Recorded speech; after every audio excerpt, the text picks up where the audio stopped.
Oke Mas Ali, Ya.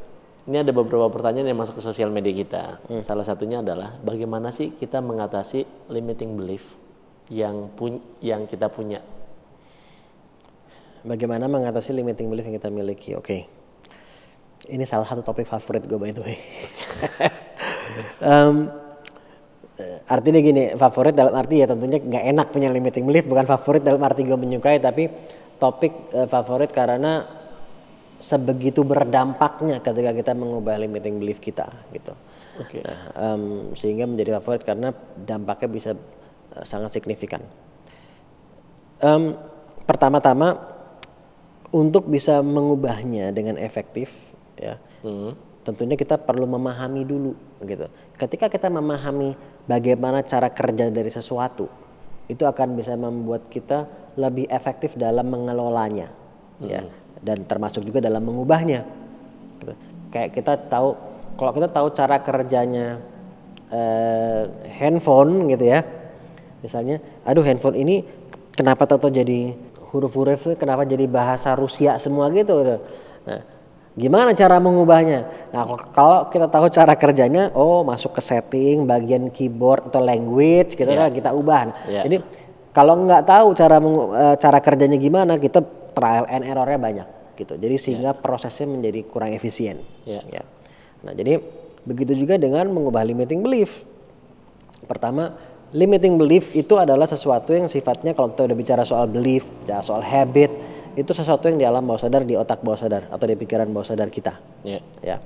Nah, kalau dia dampaknya itu menghambat pertumbuhan kita, menghambat kita untuk bisa menjalani hidup yang lebih berkualitas, maka disebutnya itu limiting belief karena dia dampaknya negatif terhadap pertumbuhan dan kualitas hidup kita. Nah, tapi kita semua manusia semua punya dua-duanya, beliefs yang limiting, ada beliefs yang empowering juga yang dampaknya positif. Nah, tapi terkadang ada belief yang limiting tapi dampaknya nggak terlalu signifikan sama hidup kita. Misalnya gue punya belief ada di tempat-tempat ketinggian itu yang terbuka gitu misalnya, itu sangat berbahaya terhadap hidup gue misalnya gitu ya, gitu. Tetapi gue keseharian gue nggak perlu ada di tempat-tempat yang tinggi misalnya. Jadi gue punya limiting belief tapi nggak terlalu berdampak signifikan, karena itu bukan bagian dari keseharian gue. Gitu. Tetapi misalnya gue punya limiting belief misalnya, gue itu orangnya nggak bisa ngomong sama orang, gitu.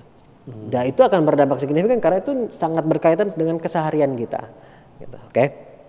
Nah, jadi setiap orang pasti punya semuanya, punya limiting beliefs, punya empowering beliefs. Tetapi jika kita mulai merasa itu berdampak terhadap pertumbuhan kita, terhadap kualitas hidup kita, nah ada sesuatu nih gitu. Gue kok lebih sering bete-nya ya, gue kok lebih sering nggak happy-nya, lebih sering sedihnya, lebih sering marahnya, lebih sering keselnya, lebih sering frustasinya, lebih sering takutnya dan seterusnya. Nah, berarti itu ada something tuh, karena udah rasa negatifnya sudah cukup frekuensi munculnya sangat sering atau bahkan mendominasi jangan-jangan gitu. Nah, terus kemudian mulai mencari dan mengidentifikasi apa limiting beliefnya dan kemudian mengubahnya. Nah, untuk bisa mengubahnya, tadi kembali pahami dulu cara kerjanya. Jadi belief atau bahkan habit juga sama, itu sama-sama di bawah sadar gitu ya. Kalau gue analogikan sebagai buah, ya, belief itu kalau dikupas, ya, buah tadi itu dikupas, isinya itu hanya referensi. Seandainya belief itu adalah buah dan kemudian dikupas, isinya adalah referensi. Referensi apa? Referensi dari apa yang kita alami sendiri di masa lalu, dari apa yang kita dengar dari orang lain, dari apa yang kita lihat, dari apa yang kita baca, gitu ya. Jadi itu semua membentuk secara repetitif. Ketika dia berulang, kita terus-menerus mendengarkan hal yang sama, omongan yang sama. Kita terus-menerus membaca hal yang sama. Kita terus-menerus mengalami kejadian yang sama. Ya. Akhirnya membentuk sebuah belief. Misalnya kita terus-menerus ada yang bilang sama kita, lu bego lu, lu mah bego, lu paling nggak bisa, lu mah bego. terus-menerus. Ya. Dan kita tidak memproses itu menjadi sesuatu yang positif. Ya. Jadi kita telan mentah-mentah. Ya. Gitu ya. Kita telan mentah-mentah dan itu berulang. Mungkin bisa aja pas pertama kali kita agak mengabaikan apaan sih gitu. Ya. Tapi ketika omongan-omongan datang terus, kita biarkan, ya, tidak kita proses, lama-lama itu di sel syaraf kita nih, ya, tadi referensi semakin banyak. Gitu. Atau kalau gua analogikannya begini, boleh nggak gue minta tolong ambilkan gelas yang bening gitu. Terima kasih. Nah, ini teman-teman kelihatan ya, ini gelas yang ini nih. Nah, jadi seandainya gelas ini, nah kita langsung aja praktek. Pas ada airnya juga kan. Nih. Sekalian minum air hangat gue abis ini. Sekarang bayangkan ya, jika misalnya ya, ini kan air mineral putih ini ya. Betul. Nah, bayangkan jika setiap tetes air yang bening ini itu merepresentasikan sebuah referensi yang negatif. Oke. Jadi misalnya gue itu nggak bisa ngomong sama orang. Ya. Tuh, misalnya.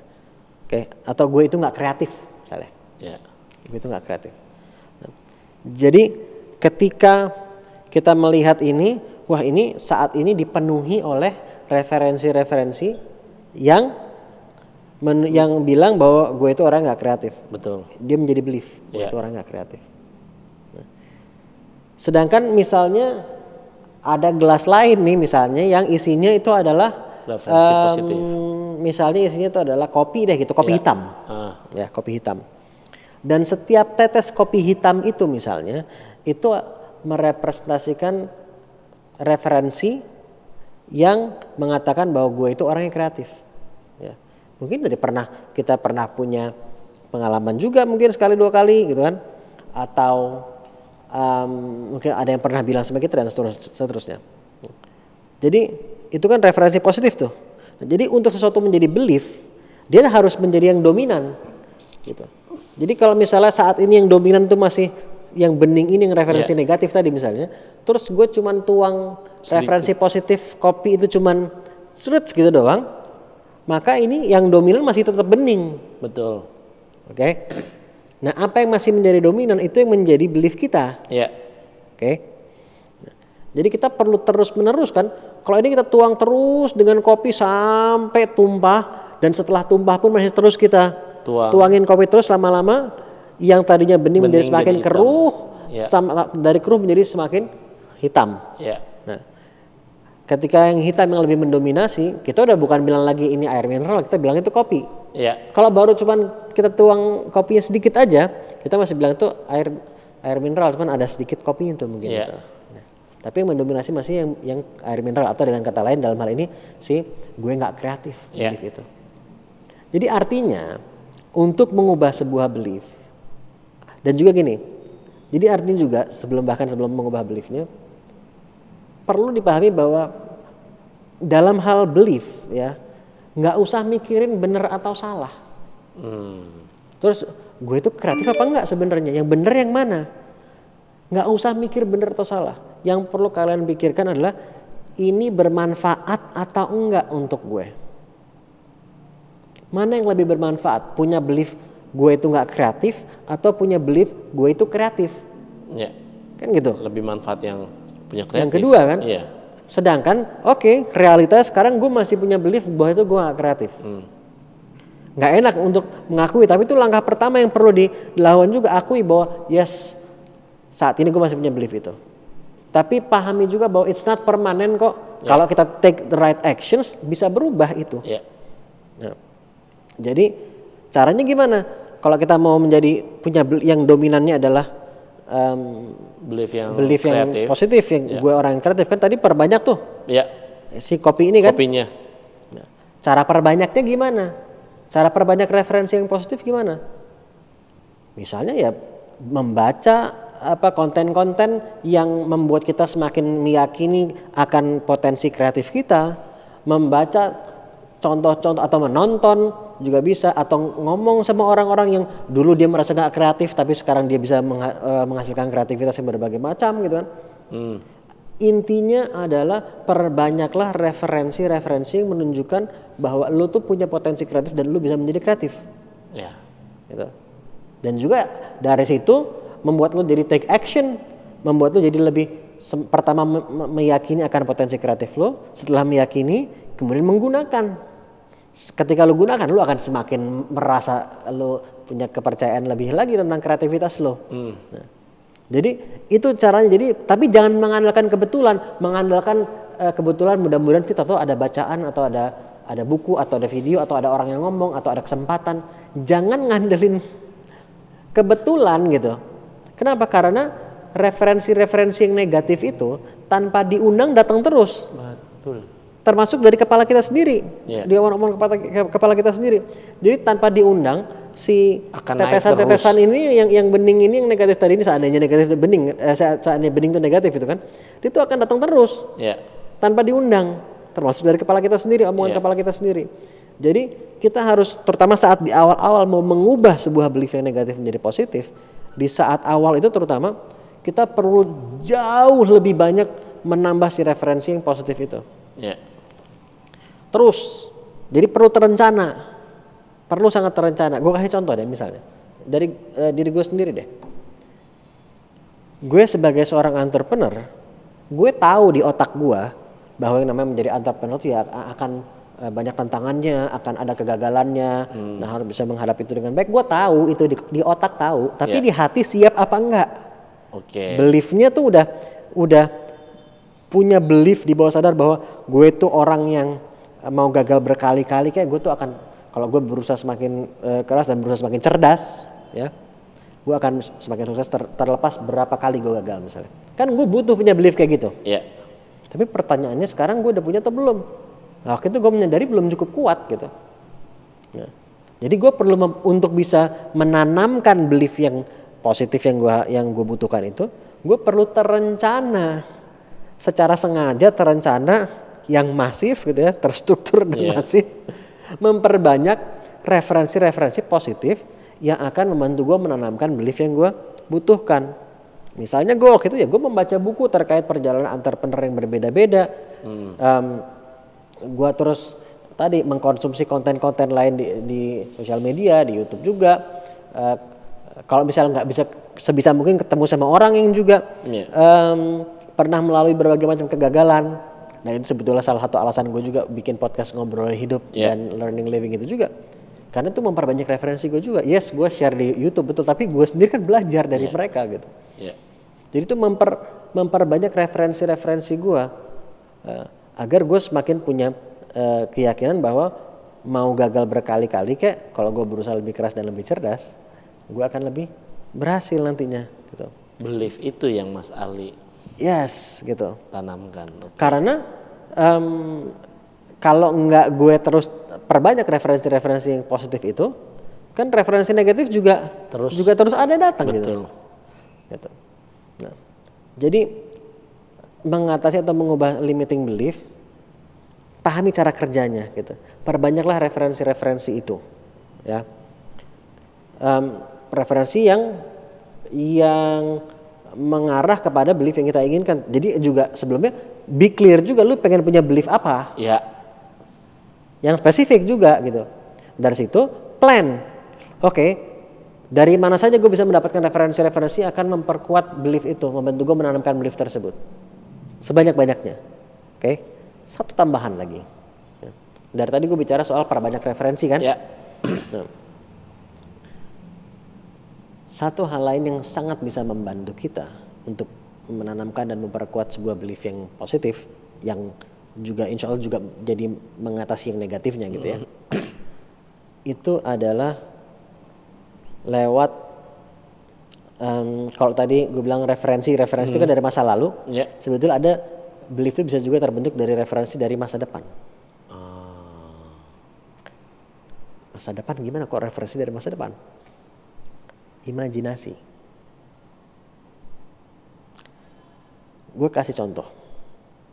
Kalau teman-teman atau lo pernah baca atau dengar tentang kisahnya Thomas Edison. Ya. Dalam prosesnya dia sampai akhirnya si lampu pijar itu nyala gitu kan. Betul. Gue nggak mau berdebat siapa yang menemukan lebih dulu, Edison atau Tesla, itu urusan lain. Tapi yang jelas Edison pun bereksperimen sampai ratusan kali, ada sampai 1000 kali bahkan gitu. Nah, ada yang bilang 1000, ada yang bilang 10.000. Ya. Tapi setahu gue yang lebih akurat itu yang 1000. Ya, ada wawancara dan lain-lain. Anyway, 1000 kali. Berarti sampai ratusan kali kan dia gagal terus tuh. Ya. Logikanya kan banyak sekali referensi masa lalu yang bilang gagal. Betul. Tapi kok setelah gagal berkali-kali, kok dia tetap punya belief bahwa ini akan berhasil nanti. Karena kalau dia nggak punya belief ini akan berhasil, dia akan quit dong. Betul. Kalau dia terus mencoba, artinya dia masih punya hope, masih punya keyakinan bahwa nanti ini akan bisa berhasil. Ya. Tapi dari ratusan kali, kok dia masih punya belief bahwa ini nanti akan bisa berhasil. Kalau lo baca jurnalnya Edison, itu dia banyak sekali menuliskan juga tentang bagaimana nanti dampaknya kalau ini berhasil, itu akan seperti apa dampaknya ke masyarakat. Wow. Dan ketika dia menuliskan, kira-kira dia ikut ngebayangin nggak? Pasti dong. Pasti kan? Dan ketika kita membayangkan sesuatu, dan jika saat kita membayangkannya, kita melibatkan emotion, melibatkan perasaan ya, maka oleh otak, karena otak itu tidak bisa membedakan sesuatu yang real, yang betul-betul terjadi dengan sesuatu yang hanya kita bayangkan aja. Tapi dengan satu catatan, jika saat kita membayangkannya kita melibatkan perasaan, oleh otak akan diterjemahkan seakan-akan ini betul-betul terjadi sekarang. Oke. Dan ini adalah salah satu fitur otak yang kita gunakan almost every day. Misalnya, kita memikirkan sesuatu yang terjadi di masa lalu hanya dengan memikirkannya aja. Ya, kalau kita betul-betul mikirin dengan serius ya, dan terus kemudian melibatkan perasaan, terus tahu-tahu kita sedih sendiri, tahu-tahu kita ketawa sendiri. Gitu. Kok bisa? Kan udah lewat.